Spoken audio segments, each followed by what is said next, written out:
Bring in Shelley Moore Capito, the Republican senator from West Virginia, and thank you for your time today. Some people call it a crisis. The administration will not use that word.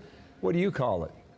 Well, if this isn't a crisis, I don't know what is. I mean, Department of Homeland Security is projecting 117,000 unaccompanied minors coming across our border. February was the largest month ever, and we're holding these children with DHS longer than they're supposed to be held. Where's the outrage? I certainly feel outraged because I think it's a direct result of the signaling and the policies that the president says he's going to put into place. And so, I think you've been in touch with the administration, you've been to the White House. What do you think about their willingness to try to take this on? I know they want to get the COVID relief bill through, and I want to ask you about that. But at the same time, there is something happening that they probably don't want to pay as much attention to, but it's happening regardless. Well, it is happening, and you hear the governor of Texas, the whole issue of them coming across the border and then COVID testing and then releasing them out into the general public. I mean, we're reaching a point where we're seeing a lot of good progress being made on the COVID front, and now if I was the governor of Texas, I'd be very concerned about that. But the thing about it is the outrage that we've heard over the last 4 years was all about the children who are being held for too long and for an extended period of time. So that's exactly what's happening, only the numbers are even bigger. So I think the White House certainly has seen a red flag here. On COVID, you going to vote yes or no? I'm voting no, absolutely. How come? Well, I mean, Bill, the package is just bloated with $1 trillion of extraneous items that are not for the targeted emergency relief that the 10 of us Republicans went to the White House to offer.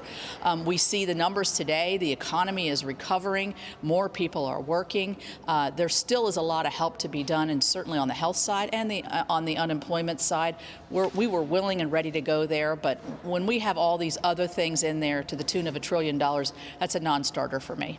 One of your fellow senators, Senator Murkowski of Alaska, she told this to Politico that I can just sit back and say I don't want to have anything to do with it, but instead I've got to look at it from the perspective of, all right, if it's going to pass, are there ways that it can be shaped? So going into this weekend, as the amendments are going to be put forward, is there anything that you would put forward that could actually pass, or are we basically looking at a foregone conclusion that no Republicans will be able to get something changed in this bill?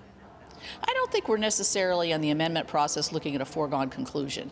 Two of the things I'm going to look to try to amend the bill to is to expand the use of these dollars for broadband deployment, particularly in rural America. There is no specific broadband dollar. There are no specific broadband dollars in here. Important, and that's a bipartisan issue.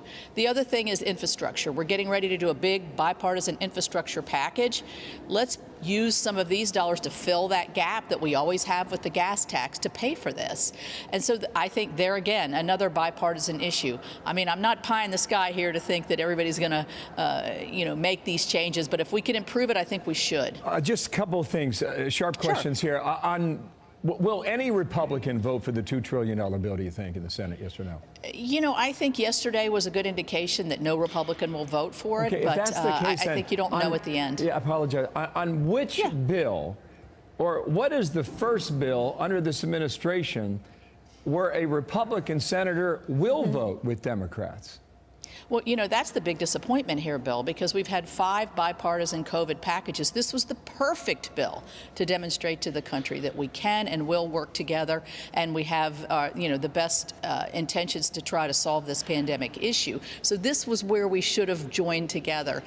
We are going to have infrastructure. Hope springs eternal here. I'm an optimist. I think this is an area we've worked together before. Hopefully it's something we can do together again. I respect the answer. He preached unity Inauguration Day. Right. I've been in the Oval Office twice, and he said the same exact thing. And he seems willing himself Do you think he's willing, to but negotiate. His staff is not? I think the forces that are pushing him are a little bit stronger than what his natural inclinations are. He wants to deal, but it doesn't feel like everybody else wants to. Well, he's the president. I think you're right. Thank you. Exactly. Great point. Thanks, Thank you. Thank you, Senator.